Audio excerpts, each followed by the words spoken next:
Hello, YouTube divers. This is WaterDive 122, and I want to welcome you all to another episode of the podcast for high school sports all across Western North Carolina. Well, we're finally back in tackling some more Western North Carolina conference standings for the high school basketball season for 2021-2022 action.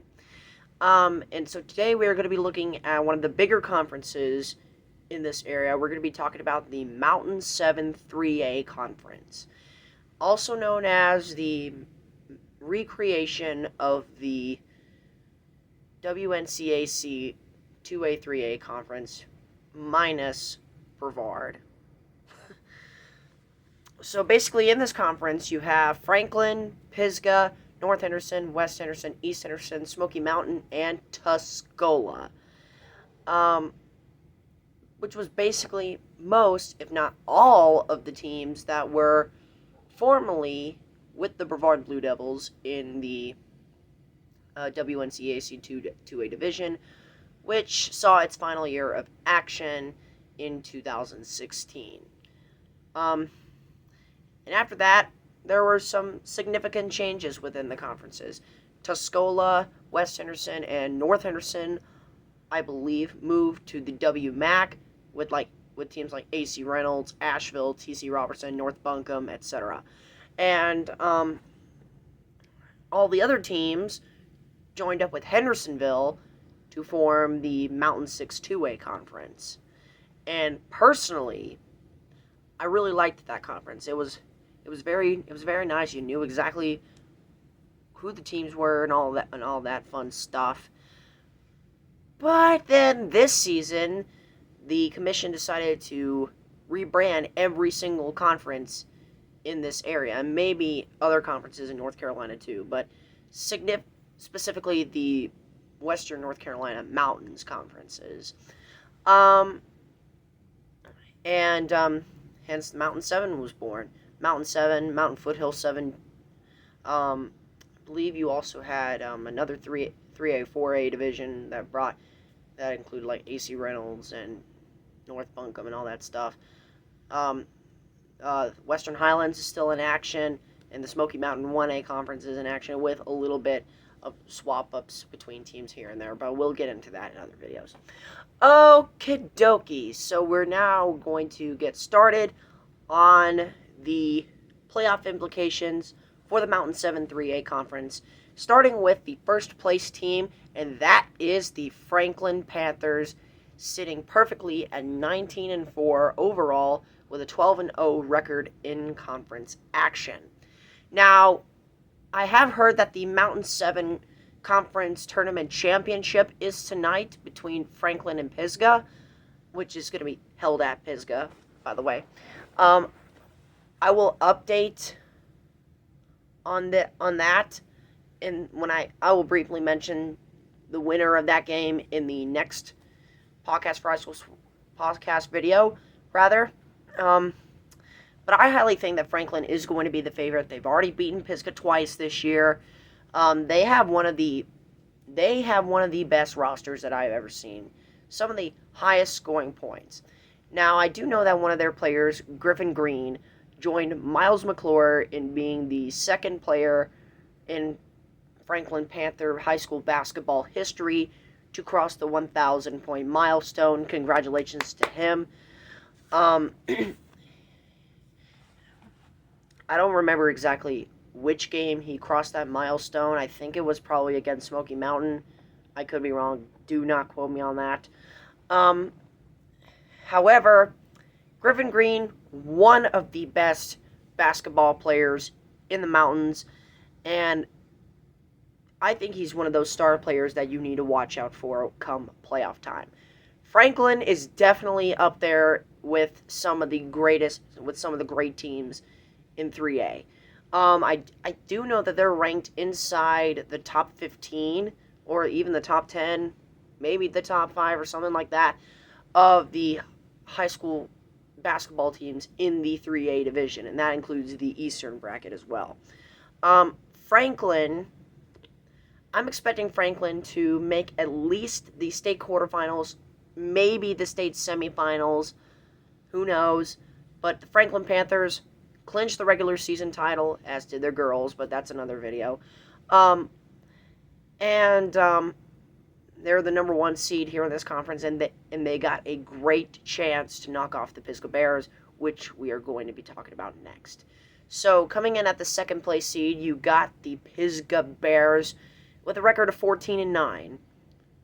Not really ideal, but it is what it is. Excuse me. So with P.F.S.S.A.A.W.N.C., they're an interesting team. Like Brevard, they are very on and off, but they're actually better than Brevard. That just sounds so bad to say. I'm sorry. However, I will give P.F.S.S.A.A.W.N.C. this. They are a very, very inconsistent team. They're one of those teams with winning records that I would say are inconsistent.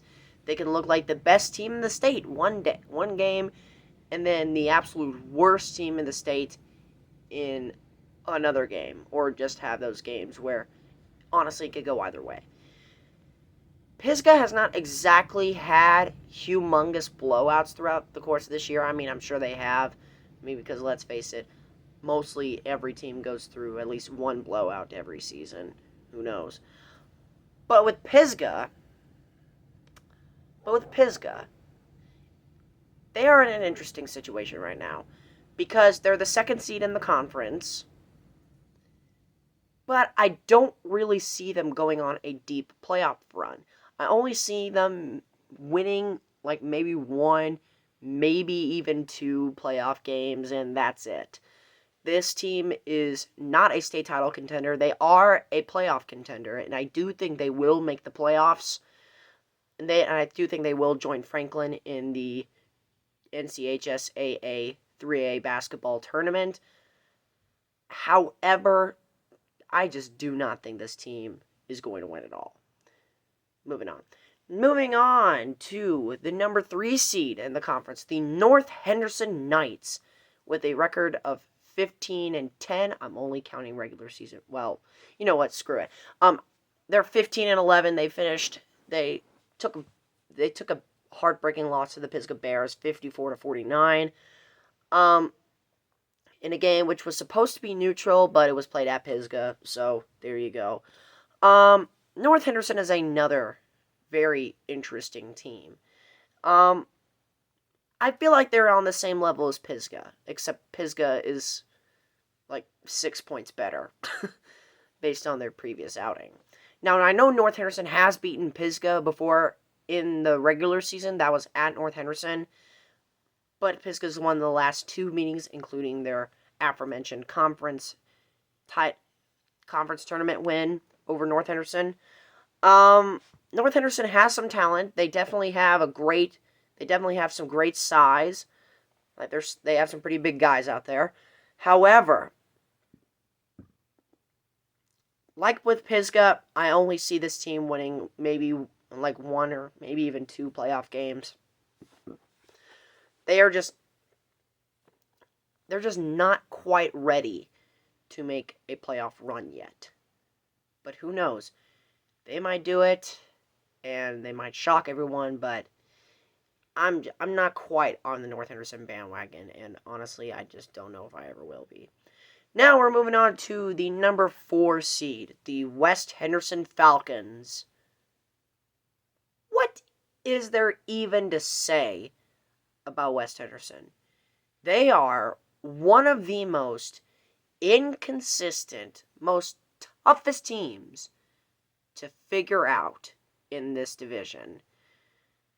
Like, they are basically, I would say they're probably Brevard, Patton level of inconsistency, somewhere around that range. Maybe East Rutherford as well. But West Henderson just doesn't really, I don't know how to even describe this team. They have some talent, but are they good enough to make the playoffs? And are they even in the playoffs? They lost in the first round in the conference tournament against East Henderson by a heartbreaker, So I don't know if that was enough to end West Henderson's season, but I'm just not really sure about this team. I don't really think that. I think they're just like a one and done team if they do manage to sneak into the state playoffs. But that's just me. Moving on. Now we got the East Henderson Eagles, the final Henderson County basketball team in this conference. I already addressed Hendersonville in the other video. East Henderson. Same thing with West Henderson. What is there really to say about East Henderson? I really don't even think that this team is in the playoffs. Not to say that they're a bad team. They're not.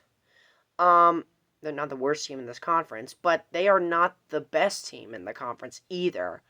This team is just right dead center in the middle.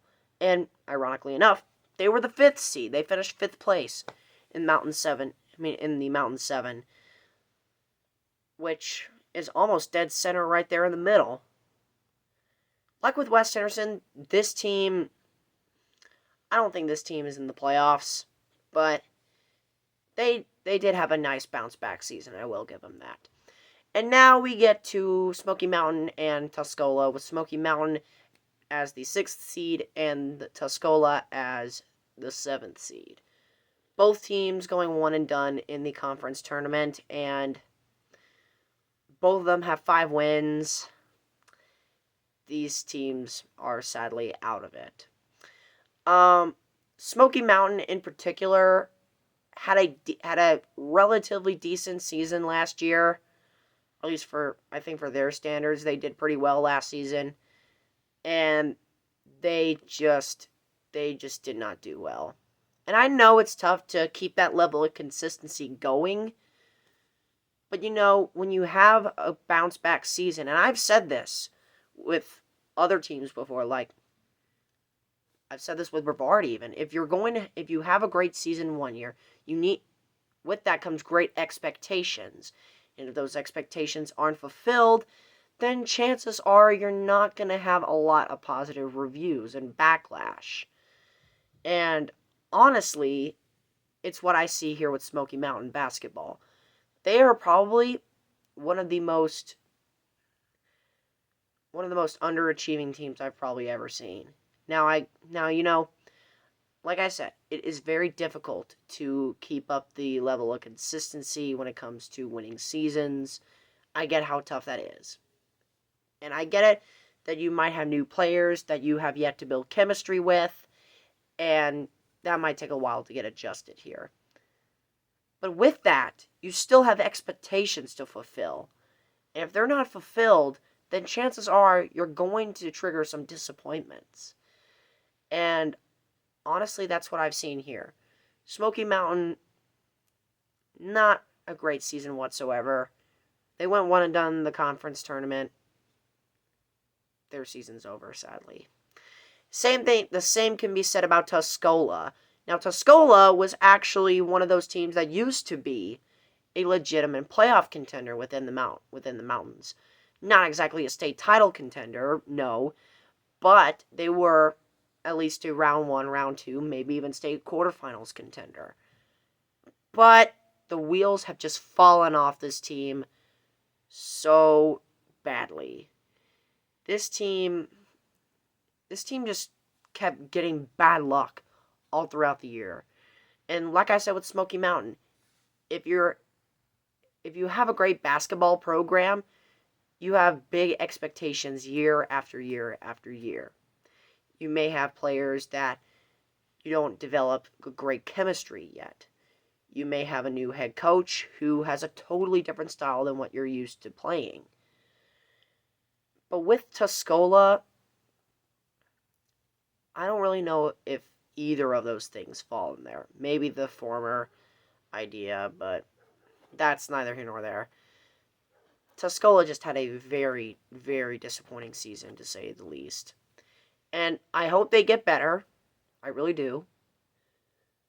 This season was just utterly forgettable in the absolute worst form possible. And like with Smoky Mountain, their season is over. So it's back to the drawing board for the Tuscola Mountaineers. But you might get them next year, Tuscola. Don't feel too bad about it.